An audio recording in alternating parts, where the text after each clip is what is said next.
रमेसर बाबू अपने कार्यालय में अपनी सीट पर बैठकर फाइलों को उलट-पलट रहे थे।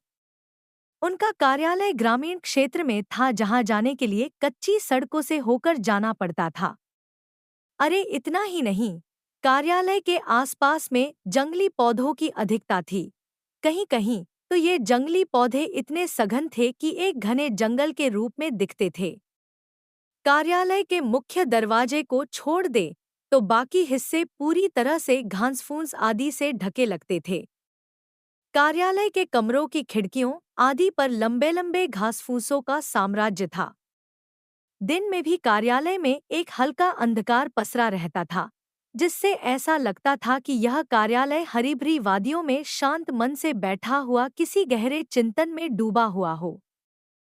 क्योंकि इस कार्यालय में कुल कर्मचारियों की संख्या मात्र 5 ही थी, जिसमें से एक राम खेलावन थे, जो चपरासी के रूप में यहाँ अपनी सेवा दे रहे थे। राम खेलावन ही वह व्यक्ति थे जिनके कार्य व्यवहार से यह शांत कार्यालय कभी-कभी मुखर हो उठता था और कर्मचारियों की हंसी ठिठोली से जाग उठता था।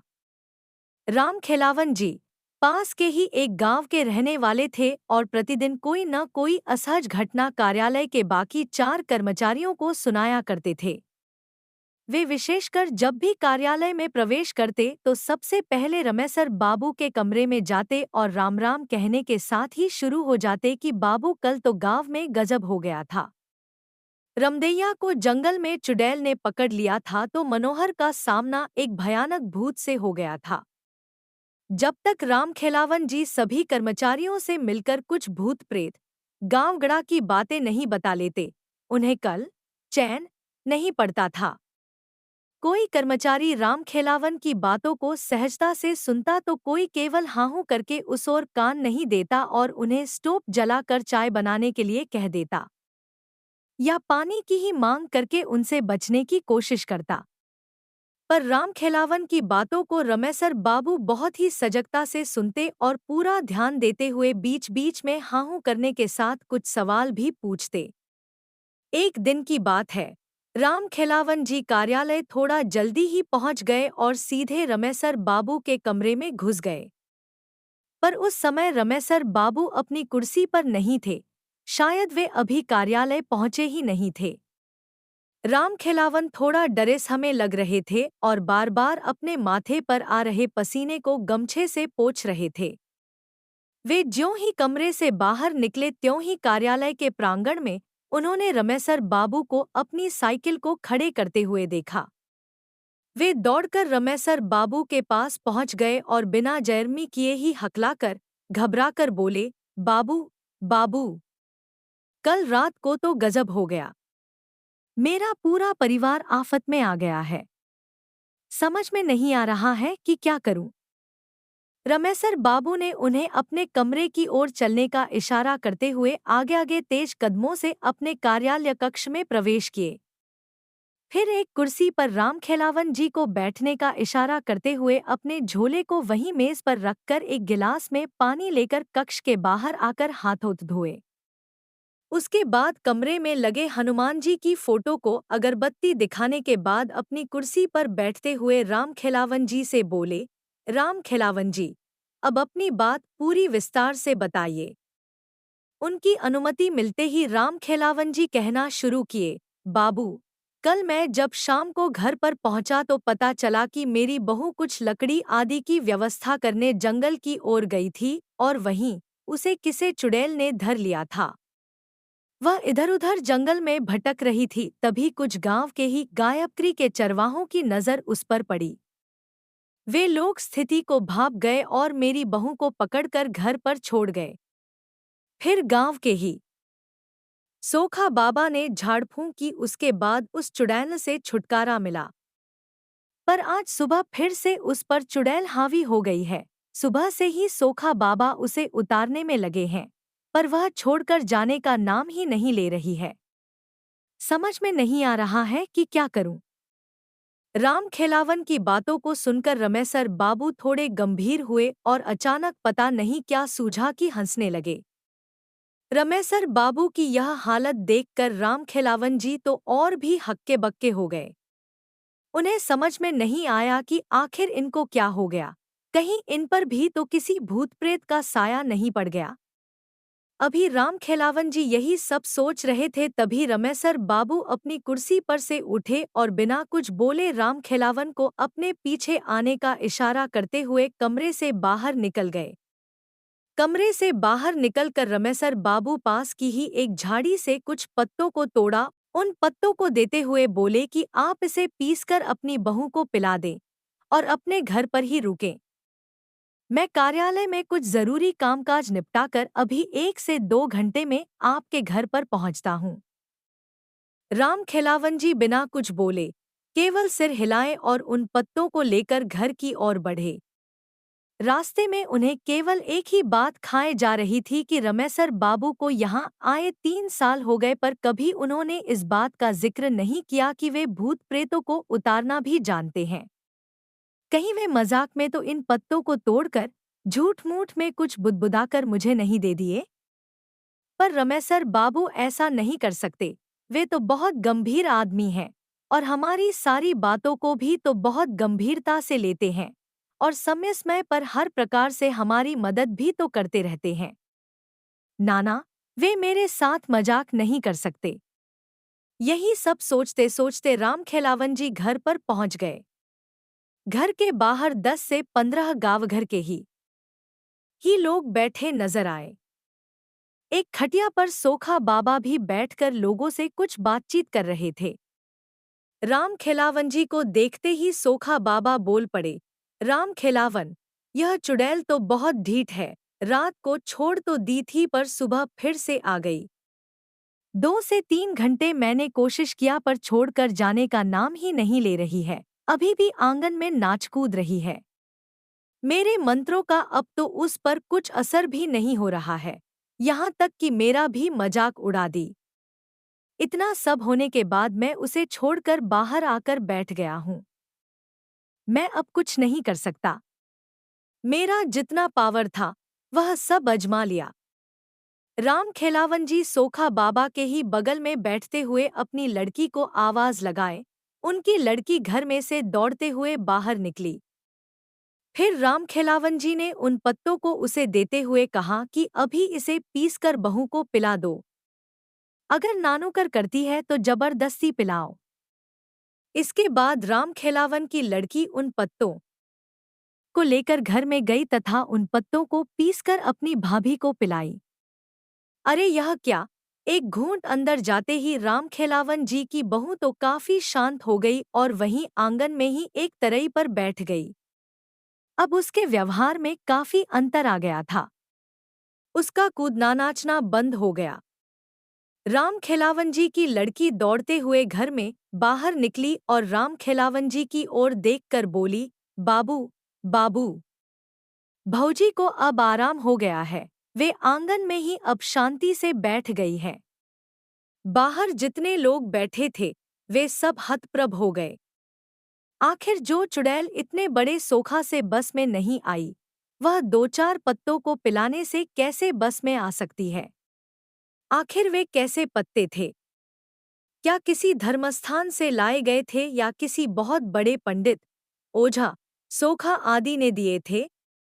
वहां बैठे लोगों में से एक ने राम खिलावन जी की ओर देखा पर कुछ बोले इससे पहले ही राम खिलावन जी ने उन पत्तों के बारे में बता दिया। सभी लोग बिन देखे उस रमेसर बाबू के प्रति नतमस्तक हो गए। सोखा बाबा ने कहा कि वास्तव में आपके रमेसर बाबू तो बहुत पहुंचे निकले। जिस चुड़ैल को बस में करने के लिए मैंने सारे के सारे हथकंडे अपना लिए, उसे उनके मंत्रित 2-4 पत्तों ने बस में कर लिया। फिर तो राम खिलावन जी थोड़ा तन कर बैठ गए और लगे रमेसर बाबू का गुणगान करने। अभी वे लोग आपस में बात कर ही रहे थे, तभी रमेसर बाबू की साइकिल वहां रुकी। रमेसर बाबू को देखते ही राम खिलावन जी दौड़कर रमेसर बाबू के हाथ से साइकिल लेकर खुद ही खड़ी करते हुए बोले, रमेसर बाबू, आपके पत्तों ने तो कमाल कर दिया। अब बहू काफी अच्छी है और शांति से आंगन में बैठी है। रमेसर बाबू के इतना कहते ही वहां बैठे सभी लोग खड़े हो गए और रमेसर बाबू की जयरमी करने लगे। रमेसर बाबू सबका अभिवादन स्वीकार करते हुए उन लोगों के बीच ही एक खाट पर बैठ गए। फिर रमेसर बाबू ने रामखेलावन जी की बहू को घर में बाहर बुलवाया। वह काफी शांत थी, पर रमेसर बाबू को लगा कि अभी भी वह चुड़ैल यहीं है और पत्ते का असर खत्म होते ही फिर से इसे जकड़ लेगी। रमेसर बाबू ने रामखेलावन जी की बहू को अपने पास बैठने का इशारा करते हुए कुछ मंत्र बुदबुदाने लगे। अरे यह क्या! रामखेलावन जी की बहू घबराकर बोल उठी, मुझे छोड़ दीजिए, मैं जा रही हूँ। मैं अब कभी भी इसे नहीं पकड़ूंगी। मुझे जाने दीजिए, मुझे जाने दीजिए, मैं जल रही हूँ। मुझे छोड़ दीजिए। उस चुड़ैल को इस तरह गिड़गिड़ाते हुए देखकर रामखेलावन जी की काफी हिम्मत बढ़ गई। वे बोल पड़े, रमेसर बाबू, इसे छोड़िएगा मत। इसे जलाकर भस्म कर दीजिए। पर वह चुड़ैल रामखेलावन जी की ओर ध्यान न देते हुए रमेसर बाबू की ओर दयनीय स्थिति में देखते हुए अपने प्राणों की भीख मांगती रही। रमेसर बाबू काफी गंभीर लग रहे थे। वे रामखेलावन जी की बहू की ओर गुस्से से देखते हुए बोले कि तुम कौन हो और इसे क्यों पकड़ी? इस पर वह चुड़ैल गिड़गिड़ाते हुए बोली कि मैं पास के ही जंगल में रहती हूँ। मैं बंजारा परिवार से हूँ। एक बार हमारे परिवार ने इसी जंगल के बाहर अपना टेंट लगाया था। शाम के समय मैं लकड़ी लेने जंगल में प्रवेश की। मुझे पता नहीं चला कि कब मैं घने जंगल में पहुंच गई और रास्ता भी भटक गई। तब तक रात भी होने लगी थी। जंगल में पूरा अंधेरा पसरना शुरू हो गया था। मैं थोड़ी डर गई थी, पर हिम्मत नहीं खोई थी। अचानक मेरे दिमाग में एक विचार आया। मैंने सोचा कि रात के इस अंधेरे में अब रास्ता खोजना ठीक नहीं। कहीं किसी जंगली जानवर की शिकार न हो जाऊं। इसलिए मैंने हिम्मत करके वहीं एक मोटे जंगली पेड़ पर चढ़कर बैठ गई। मैंने सोचा कि सुबह होते ही मेरे परिवार के लोग जरूर मुझे खोजने आएंगे और अगर नहीं भी आए तो मैं दिन में अपना रास्ता खोज लूंगी। पर वह रात शायद मेरे जीवन की के लिए ही आई थी। मैं जिस पेड़ पर चढ़कर बैठी थी, उसी पर एक प्रेत का डेरा था। आधी रात तक तो सब कुछ एकदम ठीक ठाक था, पर उसके बाद अचानक वह प्रेत कहीं से उस पेड़ पर आ बैठा। उसके आते ही जैसे पूरे जंगल में भयंकर तूफान आ गया हो। अनेकों पेड़ों की डालियां तेज हवा से डरावने रूप से हिलने लगी थी। मुझे देखते ही वह जोरदार ढंग से अट्टहास किया और मुझे कोई प्रेतनी ही समझकर बोला कि तुम्हें पता नहीं कि यह मेरा निवास है। मैं कुछ जरूरी काम से जंगल से बाहर क्या गया, तूने मेरे बसेरे पर कब्जा कर लिया। मैं तुझे छोड़ूंगा नहीं। इतना कहकर वह मेरे तरफ झपटा। अत्यधिक डर से तो मेरी चींख निकल गई। मैं बहुत तेज चिल्लाई कि मैं कोई प्रेतनी नहीं हूँ। मैं इंसान हूँ, इंसान। मेरी बातों को सुनकर तो वह और जोर से अट्टहास करने लगा और बोला कि मुझे एक संगिनी चाहिए। तुझे अगर सही सलामत रहना है तो मुझसे विवाह करना होगा। मरता क्या न करता। मैंने सोचा कि अब इस समय बस एक ही रास्ता है कि इसकी बातों को मान लिया जाए और दिन उगने के बाद यहाँ से खिसक लिया जाएगा। मैंने उसके हाँ में हाँ मिलाते हुए अपनी सहमति दे दी। मुझे क्या पता था कि यह सहमति मुझ पर बहुत भारी पड़ेगी। इतना कहने के बाद रामखेलावन की बहू पर सवार वह चुड़ैल फूट फूट कर रोने लगी। रमेसर बाबू थोड़े भावुक हो गए और उसके प्रति थोड़ी नरमी दिखाते हुए पानी भरा लोटा उसको पीने के लिए दे दिए। दो चार घूंट पानी पीने के बाद उसने फिर से कहना शुरू किया। मेरी सहमति देने के बाद वह प्रेत पता नहीं कहाँ गायब हो गया। उसके गायब होते ही मैंने थोड़ी चैन की सांस ली, पर यह क्या अभी 10 से 15 मिनट भी नहीं बीते होंगे कि उस जंगल में जैसे भूचाल आ गया हो। एक बहुत बड़ा तूफान आ गया हो। कितने पेड़ों की पता नहीं कितनी डालियां टूटकर धरती पर पड़ गईं। कम से कम सैकड़ों भूत प्रेत वहां उपस्थिति हो गए थे। चारों तरफ चीख पुकार मचा हुआ था। कुछ डरावनी अट्टहास कर रहे थे तो कुछ इस डाली से उस डाली पर कूद फांद रहे थे, तो कुछ ताली बजाकर नाच रहे थे। मुझे तो कुछ समझ में ही नहीं आ रहा था कि यह सब क्या हो रहा है। तब तक वही प्रेत फिर से मेरे पास प्रकट हुआ और बोला कि विवाह की व्यवस्था करने चला गया था, अपने परिवार वालों को बुलाने चला गया था। शादी में इन सबको भी तो शरीक करना होगा। अरे यह क्या, अब तो मेरी शामत आ गई।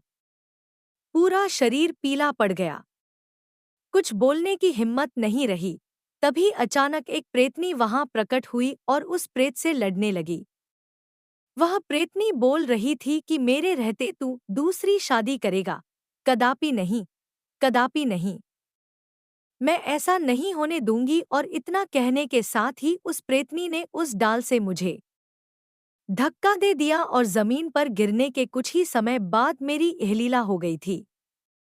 इतने कहने के साथ ही वह चुड़ैल फिर से रोने लगी थी। इसके बाद रमेसर बाबू ने उस चुड़ैल को चुप रहने का इशारा करते हुए कहा कि आज के बाद तू इन गांव वालों को कभी परेशान नहीं करोगी। चुड़ैल ने हामी भरते हुए कहा कि ठीक है, पर मैं तो एक बहुत ही छोटी आत्मा हूँ। इन पास के जंगलों में पता नहीं कितनी भयानक भयानक आत्माएं विचरण करती हैं। आप उन सब से इस गांव वालों को कैसे बचा पाएंगे? उस चुड़ैल की इस बात को सुनते हुए रमेसर बाबू हल्की मुस्कान में बोले, तू तो बकस इन लोगों को बाकी भूत प्रेतों से कैसे निपटना है, वह तू मुझ पर छोड़। इसके बाद रमेसर बाबू ने लोगों को अब कभी न पकड़ने की बात उस चुड़ैल से 3 बार कबूल करवाई तथा साथ ही उसे थूक कर चाटने के बाद ही जाने दिया। तो पाठकगण, रमेसर बाबू ने उस चुड़ैल से तो गांव वालों को छुटकारा दिला दिया, पर क्या वे दूसरे भूत प्रेतों से उन गांव वालों की रक्षा कर पाए? राज को राज ही रहने दिया जाए। खैर, आप लोग बताएं कि यह भूत ही काल्पनिक कहानी आप लोगों को कैसी लगी। जय बजरंग बली।